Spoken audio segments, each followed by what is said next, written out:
Salut à tous et bienvenue aujourd'hui dans un Carnet du VFX pour un nouveau tutoriel sur Blender. Aujourd'hui, on va refaire un de mes tutoriels en fait du tout début donc il y a 4 ans en arrière où j'ai fait donc une série de balles et de ballons. Et aujourd'hui, on va faire donc le ballon de foot mais de façon optimisée, d'accord? Donc avec un nouveau workflow sur la version de 90.1 et du coup avec voilà une méthodologie de travail un petit peu plus claire, ok? Donc on se retrouve sur Blender, donc pour avoir donc exactement les mêmes paramètres que moi et les mêmes réglages, je vous invite donc à télécharger le fichier en description avec les fichiers de démarrage que j'ai prévus, hein, d'accord? Donc du coup avec les réglages EV propres, avec l'interface que j'ai et les raccourcis que j'utilise, ok? Donc on va commencer ici par appuyer sur Shift A, Mesh, et on va créer donc une math fonction qui me permet de créer un régular solide. Cette fonction me permet de créer donc un solide avec donc, des paramètres déjà définis, donc avec une source, donc un type de source, hein. Donc on a tétradéron avec 3 faces, hexadréon. Ensuite on a donc l'octadréon, pardon, le docadréon et l'icosadréon. Voilà. Donc nous on va prendre donc l'icosadréon et on va taper ici donc une vertex troncature en fait, hein. Donc la vertex troncation permet de tronquer les vertex et on va taper donc 0.667 pour avoir donc une jolie forme de ballon comme ceci, ok? Donc on a tronqué les vertex pour créer plus de faces et du coup avoir plus de vertex avec lesquels travailler. Maintenant qu'on a notre forme, on va analyser un petit peu la géométrie de ce mesh pour voir à quoi il ressemble au niveau interne, au niveau de ce qui le constitue. Donc là on appuie sur Tab, et si on analyse un petit peu cette forme, on peut se rendre compte que du coup, Blender, ce qu'il a fait, il a créé donc des faces, effectivement, mais il a relié des vertex ensemble pour avoir d'un côté donc des faces à 4 vertex et d'un autre côté des triangles à 3 vertex. Donc nous, c'est pas ce qu'on veut. On va avoir des faces identiques et similaires. Donc ce qu'on va faire, c'est qu'on va faire un A pour Select All Toggle et on va faire un Q pour activer la dissolution limitée. Si vous n'avez pas ces raccourcis, c'est que vous n'avez pas donc l'interface que j'ai, mais du coup, vous allez pouvoir retrouver cette fonction ici donc dans Mesh, nettoyer, et là, on va faire dissolution limitée pour supprimer justement ces arêtes qu'on ne veut pas. Et là, on a des faces toutes propres. Maintenant, on peut se dire, bah oui, mais du coup, on a des n-gones, donc des faces à plus de 4 côtés, donc du coup, c'est pas bon non plus. Donc ça, on va le régler par la suite, ne vous inquiétez pas. Ok. Donc on va commencer par sélectionner donc, tout le mesh entier. Et là, en fait, on peut se dire, bah voilà, donc ça ressemble déjà à la forme de mon ballon. J'ai déjà les faces, voilà, les petits hexagones et tout, donc c'est vraiment sympa. Mais par contre, j'ai envie de le polir un petit peu et du coup de lui donner une forme de ballon. Donc on va commencer par ici, aller dans face, donc sélection de face, et on va sélectionner une des faces, peu importe, hein, n'importe laquelle. Et là, on va faire un Shift G pour activer donc la fonction de sélection similaire, et on va sélectionner donc la zone R. On sélectionne la zone R, ce qui a pour but donc de sélectionner donc les aires identiques en termes de surface, en termes de propagation, et du coup, ça va nous prendre toutes les faces qui sont similaires. Donc si vous avez sélectionné celle-ci, c'est pareil, hein, c'est Shift G, zone R, et du coup, ça me prend bien tous les hexagones que j'ai sur le ballon. Parfait. Maintenant, avec cette sélection, on va ici donc dans matériaux, et on va créer deux nouveaux matériels. Donc on sait qu'un ballon, de base, il a donc un matériel blanc, d'accord, et un matériel noir. Donc ce matériel blanc, on va le mettre ici en couleur de base à 0.98. Voilà, pour avoir donc pas du blanc parfait, mais à peine. On va mettre donc la spéculaire, donc la réfraction de la brillance à 0.75 pour avoir un ballon un petit peu brillant, un petit peu cool, en mode un peu cuir. Et la rugosité, on va la mettre à 0.35, comme ceci. Là, on a créé notre premier matériel pour le ballon. Parfait. Maintenant, on va appuyer sur le petit plus pour en créer un deuxième. Et là, on va créer nos zones noires. D'accord? Donc les petits patchs noirs qu'on a sur le ballon. Donc ici, pareil, donc la couleur de base, on va la mettre à 0.05 pour avoir une couleur quasiment noire, mais pas parfaitement noire. Hein, d'accord? Donc le noir parfait n'existe pas. Et du coup, la spéculaire, pareil, donc 0.75 et la rugosité à 0.35. Parfait. Donc là, on a créé nos deux matériaux. Maintenant, si j'active ici donc le mode pré-rendu, donc le mode pour voir un petit peu les couleurs et voir les matériaux que je suis en train de créer, j'active ici donc la fonction pré-rendu, et là, je vois que mon ballon est entièrement blanc. Pourtant, j'ai créé deux matériels. Et justement, c'est en sélectionnant les faces qu'on souhaite peindre, qu'on souhaite donc attribuer à ce nouveau matériel, qu'on va pouvoir l'assigner.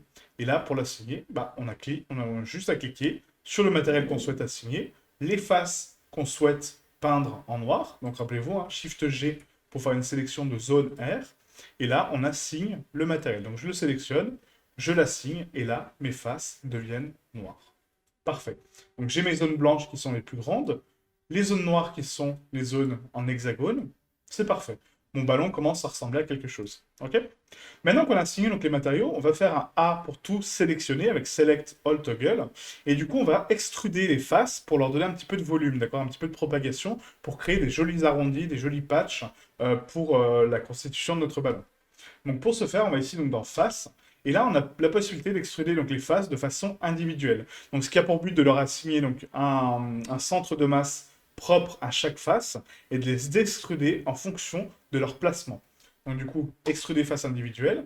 Et si je tire ma molette, enfin si je tire ma souris sur la droite, ça va expandre les faces de façon individuelle. Et du coup, ça va les extirper de leur géométrie, de leur connexion et les rendre individuelles.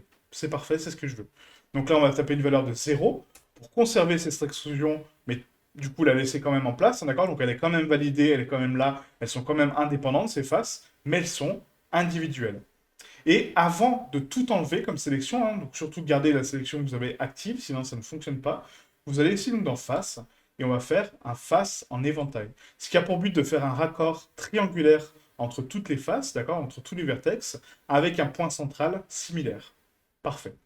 On va appuyer sur W maintenant, et là ça m'active donc le panneau donc d'options justement de géométrie, et là on peut subdiviser la matière. Donc on va cliquer une fois sur subdiviser, voilà, ça m'a subdivisé donc les faces, donc ça me les a divisées en plus, et là je peux augmenter le nombre de coupes. Donc nous on va passer ici à 9 coupes au total, comme ceci. Ok?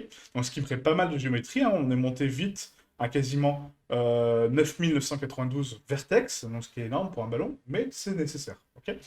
Maintenant, on va faire un contrôle moins, donc une fois, deux fois, pour réduire l'aire de sélection, d'accord? Donc très important dans cette fonction. Et cette fonction ne marche pas si vous n'avez pas suivi les étapes dans l'ordre, d'accord? Donc très important, si ça ne fonctionne pas pour vous, c'est que vous n'avez pas suivi les étapes dans l'ordre et que du coup vous avez fait donc une étape avant l'autre et forcément ça ne marche pas. Parce que quand on a une sélection globale par rapport aux arêtes qui sont extrudées, que les faces sont individuelles, la fonction de contrôle moins ne fonctionne pas, d'accord? Donc très important de bien faire les étapes dans l'ordre. Maintenant qu'on a réduit la sélection, on va faire un S pour scale et on va agrandir un petit peu ces zones, vous voyez, pour commencer à créer un petit peu les dénivelés qu'on souhaite au niveau du ballon. Donc là, on va les extruder à 0.025. Donc là, on va les scale à 1.25, comme ceci, voilà, pour donner donc une valeur bien précise. Donc on les augmente de 25% de leur taille. Parfait. Maintenant que j'ai ça, j'appuie sur Tab pour repasser en mode objet. Et là, je peux me rendre compte que du coup, bah, mon ballon commence à ressembler à quelque chose, effectivement, mais il a perdu un petit peu ce côté arrondi.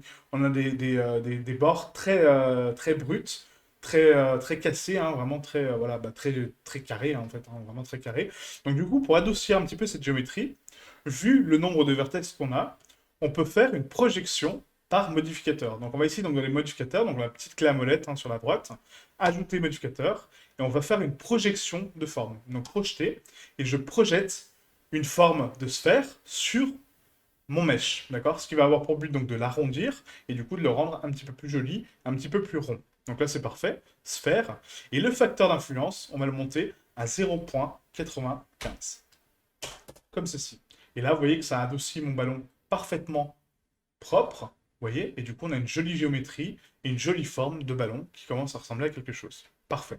Donc on va appliquer ce modificateur en appuyant sur CTRL A en ayant le curseur sur le modificateur, très important. CTRL A pour l'appliquer. Et là j'ai appliqué mon modificateur. J'appuie sur Tab et je retrouve ma géométrie parfaitement propre. Nickel. Et maintenant, quand on zoome un petit peu sur ce ballon, on se dit, bah ouais, c'est sympa, mais voilà, c'est quand même très strié, on voit tous les triangles, c'est pas très joli. Voilà, c'est sympa, mais c'est pas très propre. Comment on fait pour adoucir un petit peu ces zones d'ombrage et ces zones de vertex? Bah, du coup, on appuie sur W pour activer la fonction de mèche et on va cliquer sur ombrage lissé. Pour lisser l'ombrage, vous voyez, du coup, donc peaufiner un petit peu tous les angles et les casser en fait pour les adoucir et du coup les rendre beaucoup plus jolis. Et là, hop, on a une géométrie vraiment très propre, très douce. On voit limite les petites rainures qu'on a ici et on a vraiment une forme vraiment très jolie. Parfait. Donc maintenant, on va essayer également adoucir les normales, très important, parce que c'est pas uniquement l'ombrage qu'on doit adoucir, on doit aussi adoucir les positions des normales, donc l'orientation des faces, pour ensuite avoir un beau texturing et un beau calcul des normales, d'accord? Donc pour ceci, on va ici donc dans le mode vertex, donc le petit triangle vert sur la droite, on va dans normal, et on va cliquer sur auto-lisser.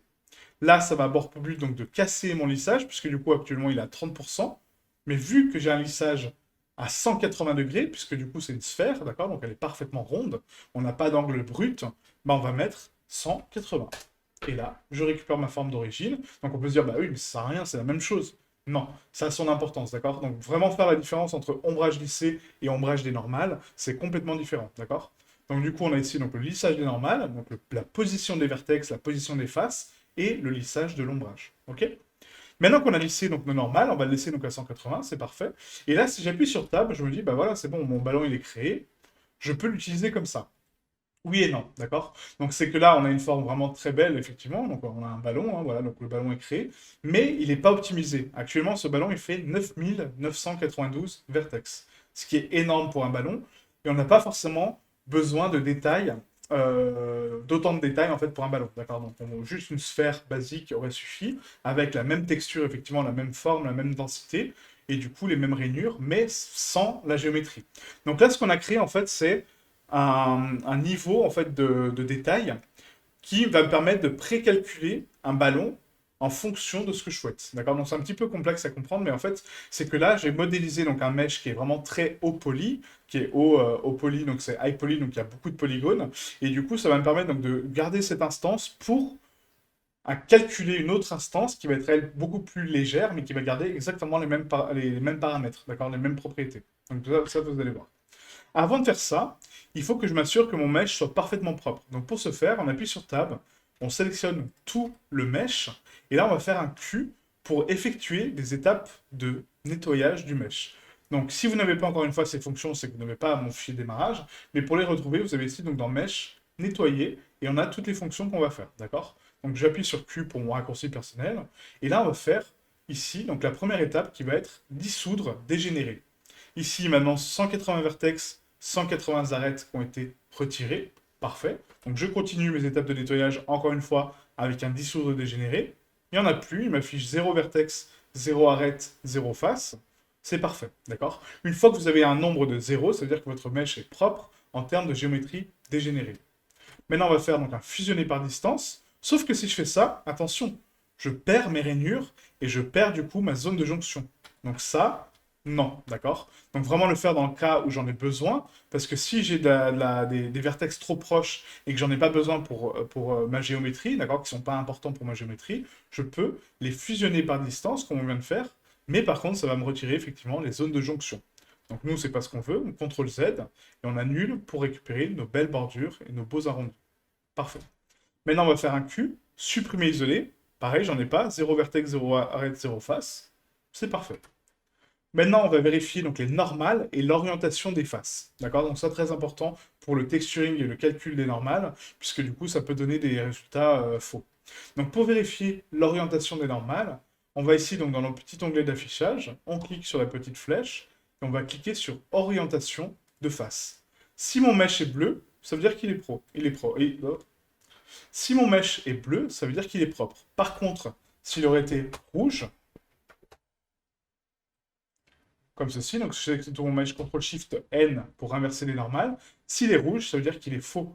C'est-à-dire que les faces ont une orientation interne, donc du coup la texture sera visible, mais depuis l'intérieur et pas depuis l'extérieur. Donc très important l'orientation des normales, puisque quand on va exporter notre ballon et qu'il est rouge, il ne va pas apparaître sur certains moteurs graphiques. D'accord? Donc Blender, lui, le comprend, puisqu'on l'a créé dans Blender, donc on le voit, mais du moment où vous avez des faces rouges, donc des normales rouges, ça veut dire qu'elles ne vont pas être affichées, elles ne vont pas fonctionner correctement. D'accord? Donc là, si je regarde à l'intérieur de mon ballon, on voit que c'est l'intérieur de mon ballon qui est rouge, enfin qui est bleu, pardon, et l'extérieur qui est rouge. Moi, je veux l'inverse, donc j'appuie sur Tab, je sélectionne tout mon ballon, et je fais un CTRL SHIFT N. D'accord? Pour inverser les normales. Donc vous avez deux fonctions, CTRL N pour inverser, ou CTRL SHIFT N pour forcer l'orientation. D'accord?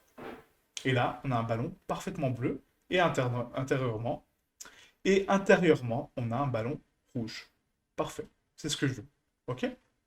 Maintenant, on va désactiver donc ici l'orientation de face, et on va créer une forme beaucoup plus légère, beaucoup plus douce en vertex, beaucoup plus optimisée, mais avoir exactement la même structure. Donc vous allez me dire, mais comment on peut faire?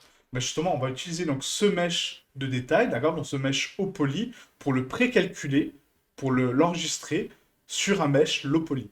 Donc pour ce faire, on va ici donc, appuyer sur 1 pour passer en vue de face. On laisse le curseur centré sur le centre de la scène. Donc si vous l'avez déplacé, vous appuyez sur Shift C pour le recentrer. On va faire un Shift A, Mesh, et on va créer une UV sphère. D'accord? Donc une sphère basique.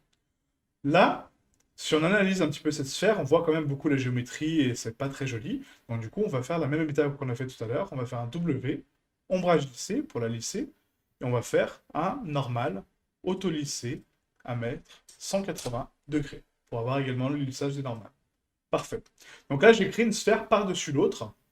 Et du coup, on va se servir de ça pour justement dire à Blender que il va calculer la différence de hauteur et la différence donc de couleur, la différence de rugosité, la différence de spéculaire entre les deux objets, qui va calculer cette différence et qu'il va la projeter contre l'autre sphère. D'accord? Donc c'est un petit peu complexe à comprendre, mais en gros, ce qu'il va faire, c'est que voilà, il sait que le ballon donc le ballon qu'on a créé, hein. Donc si je fais H pour cacher la sphère que je viens de créer, hein, d'accord, donc ça la cache avec le petit œil, là je peux voir mon ballon.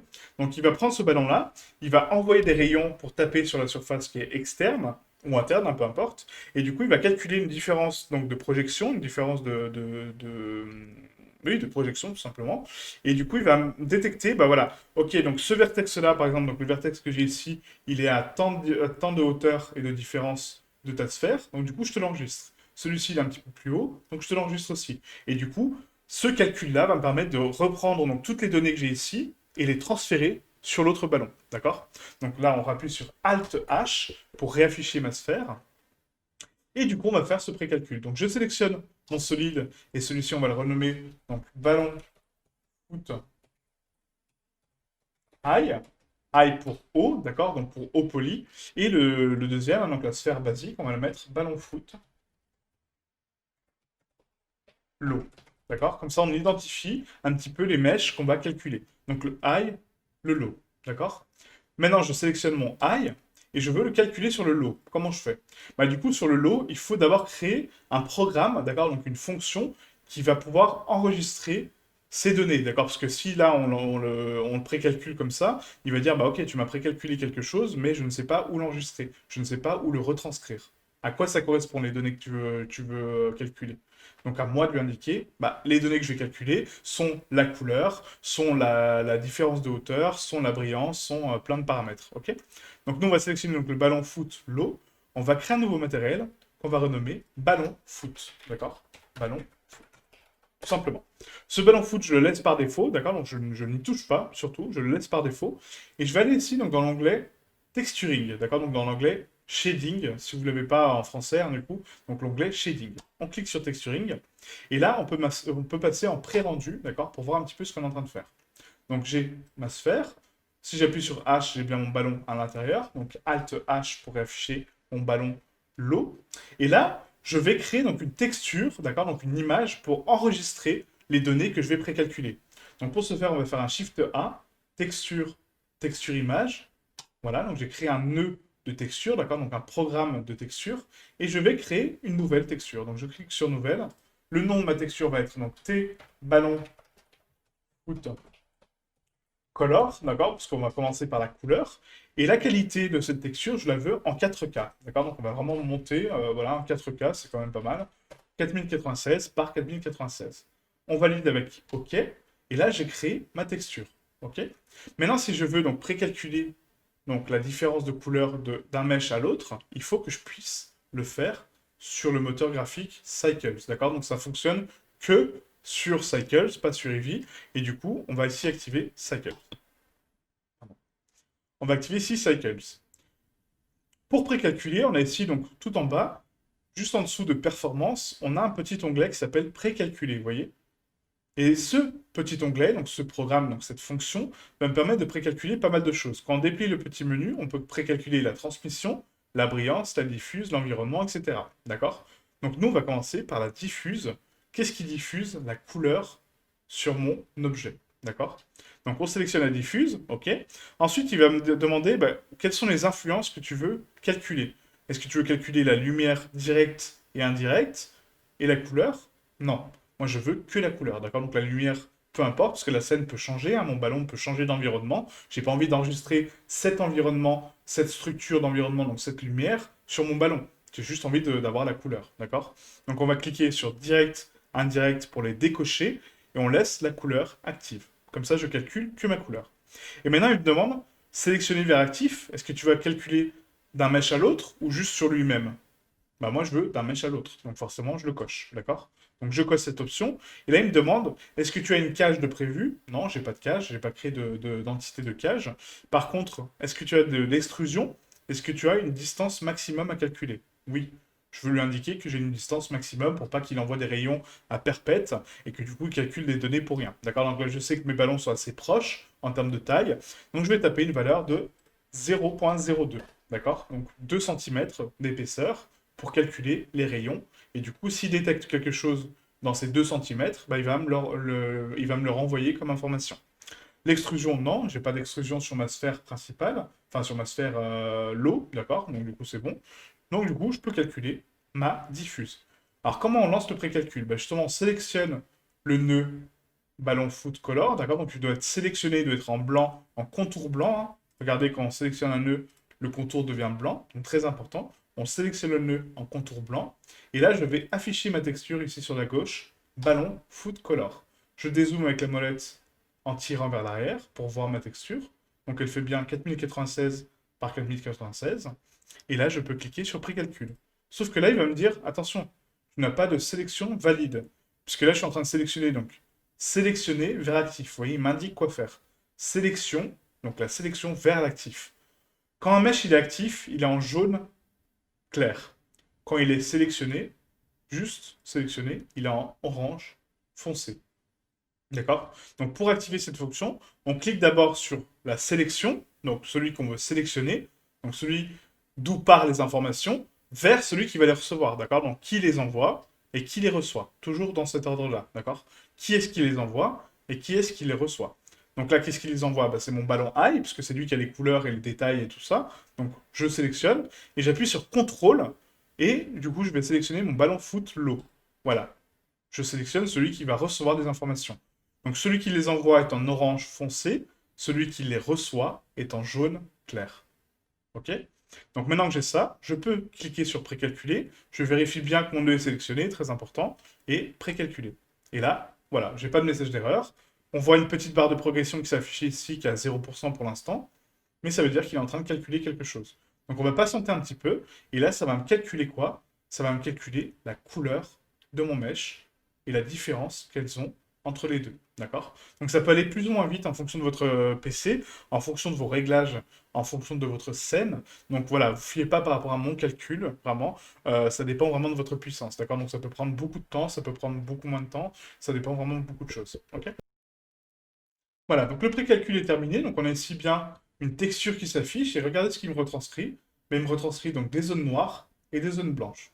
Donc petite précision, donc si vous suivez bien les étapes correctement comme ça va fonctionner, d'accord? Il n'y a pas de souci, normalement il n'y a pas de problème. Par contre, si vous avez créé vous-même votre sphère, supposons que vous avez créé, je ne sais pas, un cube avec du coup une subdivision pour lui donner un aspect de sphère, etc., ça ne va pas fonctionner de la même façon, d'accord? Donc très important de bien suivre les étapes pour avoir exactement le même résultat, parce que si vous n'avez pas de carte UV sur votre mesh, ça ne fonctionne pas, d'accord? Donc le précalcul a besoin de carte UV, a besoin que l'objet soit déplié en 2D pour avoir une texture en 2D, forcément, d'accord? Donc très important d'avoir un beau dépliage UV. Donc nous, c'est déjà le cas parce que quand on crée une sphère sur Blender, maintenant elle est dépliée automatiquement, d'accord? Donc on a déjà un dépliage UV fait. Donc du coup, je peux précalculer d'une texture à l'autre. Par contre, si je n'ai pas de dépliage UV, ça ne fonctionnera pas, ok? Donc vous voyez, donc maintenant j'ai créé donc, une texture ici, couleur. Donc j'ai bien des zones noires, des zones blanches, c'est parfait. Du coup, on va ici sauvegarder cette texture. Donc, je clique sur le petit onglet. J'ai bien mon ballon de foot sélectionné. OK. Je clique sur les trois petits traits. Je vais dans Images. Et on va faire sauvegarder comme. Là, pour sauvegarder mon projet, je vais ici donc créer un nouveau dossier qu'on va renommer ballon foot. Voilà. Dans ce dossier ballon de foot, on va créer donc trois dossiers. Donc, un dossier Blender, un dossier texture et un dossier export. D'accord? Pour l'export du ballon. Je vais sélectionner mon dossier texture, et là, on va mettre donc les textures dedans. Ok. Donc, pour les paramètres d'enregistrement, on va laisser en PNG pour la couleur. Par contre, est-ce que j'ai des données de couleur? Bah non, j'ai que du noir et du blanc. Donc, du coup, ça sert à rien de sauvegarder une donnée couleur. Donc, je vais prendre Black and White, BW. La profondeur, on va la laisser à 8. Voilà, c'est parfait. Et la compression, par contre, à 0. et j'ai bien donc T pour texture, tiret ballon foot pour indiquer ce que c'est, et tiret la couleur pour lui dire qu'est-ce que c'est comme texture. Ok? Et on enregistre. On a notre première texture. Maintenant, si cette texture-là, je la raccorde à la couleur de base, regardez ce qui se passe. Mon ballon apparaît. Vous voyez? Et pourtant, j'ai bien les deux instances, hein. Si je prends mon lot et que je le décale avec G, vous voyez, j'ai bien mon ballon en dessous. Donc ce qu'il a fait, c'est qu'il a projeté ces informations pour les retranscrire sur le ballon au-dessus. Parfait. Juste parfait. Ok? Donc si vous avez déplacé votre ballon comme ça, hein, du coup vous l'avez validé, voilà, qu'il est en dehors de la zone maintenant de calcul, hein, parce qu'il faut qu'il soit vraiment superposé, vous appuyez sur Alt S, et du coup vous mettez sélection tout curseur, d'accord? En sachant que le curseur est centré. Donc Shift C pour centrer le curseur. Mon ballon est à perpète, c'est pas grave. Shift S, sélection tout curseur. Ok? Parfait. Maintenant, on va calculer le détail, d'accord? Donc les rainures, le détail en fait de modélisation qu'on a voulu donner. Donc pour ce faire, on va créer donc une nouvelle texture, texture image. On clique sur nouvelle pour la renommer, d'accord? Cette texture, donc T-ballon foot, encore une fois pour indiquer ce que c'est. Donc T pour texture, ballon foot. Et là, qu'est-ce que je vais calculer? C'est la normale. Donc la normale, c'est quoi? C'est les informations de détail, c'est le dénivelé et les creux et les différences de hauteur des vertex. D'accord? Donc de hauteur et de position. Ok? Donc là, j'ai créé une texture, parfait, donc T normal. Je vais l'afficher sur la gauche. T ballon foot normal. Ok, pour l'instant, elle est noire, c'est normal. Et là, je veux précalculer quoi? Je veux précalculer la normale, tout simplement. La distance reste pareille, sélection vers actif, oui. Par contre, je dois sélectionner mon eye vers mon lot. Donc rappelez-vous, je sélectionne mon eye, donc la source, vers le receveur, donc celui qui va le recevoir, et contrôle, clic. Ok. La source en orange, le receveur en jaune. Je sélectionne mon nœud, il est bien en brillance, et là, je peux cliquer sur précalculer. Ah, donc le précalcul est terminé. Et là, regardez en fait ce que ça me retranscrit. Ça me retranscrit donc toutes les valeurs donc, de rainure que j'ai, d'accord? Voilà, tout le détail, avec des valeurs bleues, rouges, vertes un petit peu, qui vont donner des positions de vertex et des positions de détail, et du coup, mon détail. Parfait, c'est exactement ce que je veux. Donc on va sauvegarder cette texture. Donc je clique ici, image, save as, enregistrer sous, et là, T ballon, foot normal, PNG. Parfait. Ici, est-ce que ce sont des données couleurs? Oui, par contre, je n'ai pas le canal alpha, donc j'en ai pas besoin. Donc je sélectionne uniquement RGB. La profondeur, on va mettre en 16 bits, par contre, pour avoir toutes les couleurs et tout le détail de ma texture. Et on va mettre une compression à 0. T ballon foot normal, parfait. Enregistrer l'image sous. J'ai enregistré mon image, c'est parfait. Maintenant, on va raccorder donc ça à la normale, mais avant ça, il faut l'indiquer que ça, c'est une texture de normale. Donc pour l'instant, il le sait au niveau de sa structure, mais il ne va pas l'identifier comme tel. Donc avant le petit nœud de normal, il faut lui indiquer que c'est une carte de normale. Donc Shift A, vecteur, carte de normale, d'accord? Parce que je lui indique que c'est une carte de normale. Je raccorde ma couleur à la couleur de ma carte de normale. Ici, on a la force de ma normale, donc la force de mon détail. Et cette normale, on va la raccorder dans normal. Voilà. Et là, regardez ce que j'ai. J'ai mon ballon parfaitement texturé. Donc maintenant, si je prends mon ballon lot et que je le décale GX, je le décale un tout petit peu, hein, voilà, on va le décaler vraiment côte à côte. J'appuie sur 1 pour passer en vue de face. Bah, j'ai quasiment la même chose. Vous allez me dire, ouais, mais il y a une différence de brillance, il y a une différence de relief un petit peu, c'est un petit peu étrange. Pourquoi? Parce que là, actuellement, donc les normales, d'accord, donc les normales, c'est la position des vertex et du coup leur détail, bah, est en données sRGB, d'accord, en données couleur. Et pourtant, vous allez me dire, bah oui, mais c'est bien une couleur, on a bien du bleu, du rouge, du vert. Oui, effectivement. Mais ce n'est pas une donnée couleur, c'est une donnée de normale, d'accord? Donc lui, il l'interprète comme une couleur, du coup, on le retranscrit dans une carte de normale, et lui, il va me ressortir ça. Si on fait un CTRL-SHIFT-clic, vous voyez, on a des zones vraiment très prononcées de vert, de bleu et de rouge, et du coup, bah, on a des données RGB, en fait. Rouge à droite, mais à 100% à droite, bleu au-dessus, et vert sur la gauche. Est-ce que c'est réellement ce qu'on veut? Non. Là, c'est pas une bonne carte de normale. Nous, ce qu'on veut, c'est ça. D'accord? Donc, pour avoir ça, il faut lui indiquer que ce ne sont pas des données couleurs, mais des données non couleurs. Et là, j'ai ma carte de normale qui est parfaitement centrée. Vous voyez? On a bien X, Z, et du coup, le mélange de X et Y. Et là, j'ai bien Y à l'arrière. Parfait. Là, j'ai une carte de normale. OK? Donc maintenant, si on raccorde mon shader à la fin, CTRL-SHIFT, clic gauche pour le raccorder, je récupère bien la même chose côte à côte. Par contre, là, on se dit, bah oui, mais là, il y a plus de brillance, il y a plus de relief. Pourquoi? Parce que rappelez-vous, quand on a créé ce matériel, on a donné donc une spéculaire à 0,75 et une rugosité à 0,35. Donc c'est exactement ce qu'on va faire sur l'autre. Donc là, spéculaire 0,75, je récupère la même teinte, la même brillance, parfait. Et la rugosité à 0,35. Parfait. Et là, j'ai exactement le même ballon, côte à côte. Pourtant, celui-ci fait 9992 vertex, hein, on l'a ici, 9812, pardon, 9812 vertex, et celui-ci en fait 482. Juste en précalculant, vous voyez, les textures. Donc c'est ça en fait l'importance de ce tutoriel et du coup cette nouvelle mise à jour, c'est de dire optimisez vos mèches. On n'a pas besoin d'avoir autant de géométrie sur un mesh pour avoir un bon résultat. Vous voyez? Regardez les deux géométries, c'est complètement différent. Et pourtant le résultat est identique. Donc certes, une petite différence de taille, c'est pas gênant, je fais un petit scale, voilà, j'ai exactement la même taille. D'accord? Ça c'est pas gênant. La taille, après c'est la taille de précalcul. Effectivement, la sphère est un petit peu plus grande que notre sphère d'origine, mais ça c'est une question de taille. Mais la texture est retranscrite pareil. On a les mêmes rainures, la même propagation de lumière, la même densité. C'est parfait. C'est ce qu'on veut. C'est le visuel. Donc pourquoi avoir une géométrie aussi dense pour le même visuel? Ça sert à rien, d'accord? Donc c'est une étape un petit peu plus complexe, effectivement, parce qu'il faut précalculer les textures, mais ça améliorera vos scènes de façon colossale. Parce que du coup, si on a 50 000 objets comme ça, donc avec une densité pareille, bah, votre scène va laguer, vous n'allez pas pouvoir travailler correctement, et votre scène ne sera pas optimisée. Par contre, si vous faites comme ça, là c'est optimisé, c'est propre, on a ce qu'on veut, c'est parfait. Je peux en mettre 1 milliard de ballons comme ça, j'aurai pas de problème. Parce que du coup, il est optimisé. Par contre, celui-ci, bah, je peux en mettre que 1000. C'est un exemple, hein, je ne vais pas en mettre 1000, mais voilà. Ok. Donc ça limite vos ressources et du coup, bah, on a le même résultat, donc c'est un petit peu dommage. Maintenant, on va juste améliorer une petite chose, en fait, c'est par rapport donc, au calcul des ombres, parce que là, on peut voir qu'il y a une petite différence d'ombrage entre ici et ici, parce que là, on a de l'occlusion ambiante, donc directe, hein, avec les rainures, et là, on n'en a pas. Donc pour ajouter l'occlusion ambiante, on va faire un Shift A Mesh Entrée, et là, je vais mettre un nœud d'occlusion ambiante avant de rentrer dans ma couleur. Vous voyez, donc là, on rajoute donc les ombrages de contact sur mon ballon, et là, on a quelque chose de quand même beaucoup plus joli. On raccorde la normale à la normale d'occlusion ambiante, et là, c'est parfait. Nickel. Ok? J'ai créé mon ballon de foot, il est optimisé, il est propre. Maintenant, on va réaliser donc les paramètres d'export, donc scène globale. Celui-ci, on peut le cacher parce que du coup, c'est mon ballon high. Ok? Je prends celui-ci, je vais le recentrer. Shift S, sélection tout curseur pour le remettre au centre de la scène. Parfait. Je vérifie du coup sa taille, donc avec N éléments. Donc là, il fait 2 mètres. Est-ce que je veux vraiment un ballon de 2 mètres? Non. On va mettre 35 cm de diamètre, c'est pas mal. Même c'est beaucoup trop, hein, c'est beaucoup trop, donc on va mettre 0.15. Voilà, 0.15. Donc dimension 0.15 sur X, 0.15 sur Y et 0.15 sur Z, voilà, pour avoir le ballon.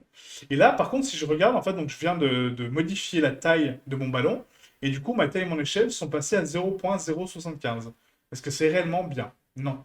Parce que du coup, ça veut dire que j'ai 75, enfin 0,75% de ma taille de base, mais je n'ai pas 100%. Donc c'est un petit peu étrange à comprendre, mais en fait c'est un rapport taille-échelle, d'accord? Si vous avez 2 mètres sur la scène et que du coup la valeur unitaire est à 1, il fait 2 mètres. Par contre là, je suis à 0.15, donc en termes de taille, mais il fait 0.75% de sa taille. Donc ça veut dire qu'il fait quand même 2 mètres. Vous voyez? C'est ça la nuance en fait, c'est qu'il continue à faire 2 mètres. C'est pas parce que je l'ai scale et que je lui ai donné une valeur de 0.15 qu'il fait 0.15. Non, là à l'échelle de Blender, à l'échelle de rapport taille-échelle, hein, le rapport taille-échelle, du coup, il est à 0.75. Donc il est à 75%, enfin 0,75% de sa taille d'origine. Donc si je la remets à 1, donc à 1%, on repasse à 2, vous voyez? Donc il fait toujours 2 mètres. C'est ça qu'il faut comprendre, d'accord? Donc c'est pas parce que j'ai ici une valeur de 0.075, 0.075, hein, je les remets hein, comme c'était. Voilà. J'ai effectivement 0.15 mètres, mais pour lui, c'est 0.75% de sa taille de base. Donc du coup, pour avoir réellement 0.15 mètres, il faut que j'applique sa rotation et sa taille. Donc Q, et là, on fait appliquer toutes les transformations. Si vous ne l'avez pas, encore une fois, c'est dans Objet, appliquer toutes les transformations. Ok? Donc Q, toutes les transformations, et j'ai bien 0.15. Parfait. Avant d'exporter maintenant, donc maintenant que j'ai la bonne taille et la bonne échelle, c'est parfait. On va ici donc activer le lissage des normales qu'on avait ici, mais on va l'enregistrer sur le mesh. Donc données de géométrie, ajouter des données de normal divisé personnalisé, donc je les enregistre, et du coup, ça me bloque la valeur. Comme ça, quand je vais les importer sur n'importe quel logiciel, j'aurai toujours mon lissage d'actifs. D'accord? Très important ça. Donc, je sélectionne mon mesh, fichier, exporter. On va exporter en deux formats. Donc, le format FBX, ce sera le premier. Je vais dans mon dossier ballon foot, export. Je vais renommer ça donc SM pour static mesh, pour indiquer que c'est un mesh statique. Ballon foot. Voilà. Qu'est-ce que je vais exporter? Bah, du coup, je vais exporter mon objet sélectionné uniquement, pas l'autre, hein. Je veux sélectionner un mesh, d'accord? Donc, c'est pas une armature, c'est pas une lampe, c'est pas une caméra, c'est pas un empty, c'est juste un mesh. La taille et l'échelle à 1, oui, bah oui, je viens de l'appliquer, donc oui. L'orientation, bah, on va mettre Y vers l'avant, parce que c'est l'axe de Blender, hein, donc Y vers l'avant et Z vers le haut. Donc Y vers l'avant, Z vers le haut. Appliquer unité, non, je l'ai déjà fait. Appliquer transformation, non plus. Géométrie, qu'est-ce que je veux exporter? Le lissage des normales ou celui des faces? Là, ça dépend, d'accord? Donc ça dépend du moteur sur lequel il va recevoir les informations.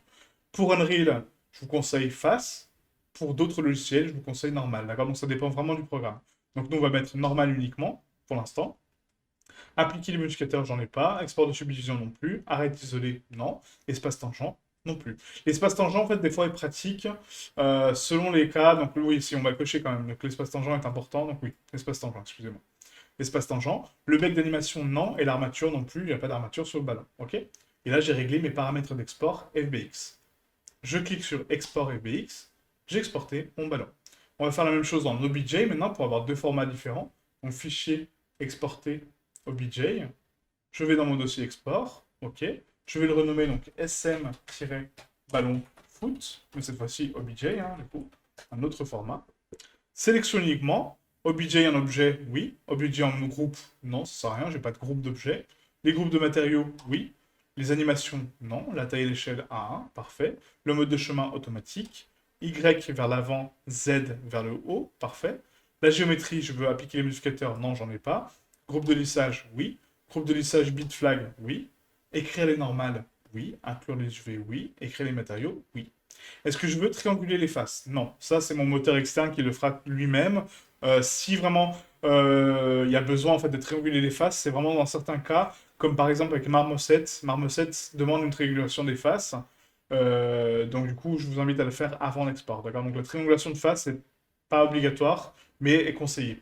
D'accord? C'est vraiment conseillé. Donc on peut le cocher ou pas, mais ça à vous de choisir. Donc là, moi, je ne vais pas le cocher. Carry Resident, donc non. Polygroup non plus. Conserver les couleurs non plus. Voilà. Exporter, objet. Et là, ça m'exporte mon objet. C'est parfait. Maintenant, je vais sauvegarder mon fichier blend. Donc enregistrer comme. On retourne dans mon dossier. Je vais sur le dossier Blender. Et là, je vais mettre ballon foot. Comme ça, j'ai une instance. Je peux venir dessus, modifier les couleurs, rajouter un logo, rajouter quelque chose. Voilà. Modifier les textures un petit peu. Vu que j'ai mes textures qui sont là, hein, du coup, je peux ici dans l'édition UV, aller récupérer ma couleur et la modifier comme je souhaite, hein, la peindre dessus, faire des logos, etc. Et après l'exporter encore une fois pour avoir un ballon différent. Voilà. Ça me permet d'avoir un fichier donc source propre Blender pour la conception de mon ballon, les exports qui sont faits, les textures qui sont propres. J'ai un fichier qui est nickel. Je peux l'ouvrir d'ici 15 ans, je sais à quoi ça correspond. J'ai mon ballon high, ok, je sais que c'est mon ballon haute qualité, donc du coup qui est pour le précalcul. J'ai mon ballon low, j'ai mes textures qui sont bien renommées, mes matériels qui sont renommés, c'est parfait. Je sais où tout est placé. Et c'est comme ça qu'on doit avoir un workflow de travail. D'accord? Donc je vous conseille une direction, après vous la prenez ou pas, hein, peu importe, hein, c'est à vous de choisir bien sûr, mais c'est un conseil, voilà. C'est un conseil de travail. Soyez toujours organisé, toujours propre, et pour même un petit objet comme ça peut paraître simple, dire ouais, c'est juste un ballon de foot, mais on a travaillé de façon propre. Je sais que mon mesh aujourd'hui, je le récupère, il est clean. Il n'y a pas de problème, il n'y a pas de géométrie étrange. Il y a des vertex simples, enfin proches, mais ils sont justifiés parce que du coup c'est pour donner les rainures. Mais sinon, c'est parfait. D'accord? Voilà. Ok? Donc merci d'avoir suivi ce tutoriel. Donc le prochain remake qui arrivera prochainement, ça sera certainement donc les boules de cristal. Et du coup, voilà, on va travailler de la même méthode, mais pour les faire correctement et propre. Ok? Donc merci à vous et à très bientôt. Ciao, ciao.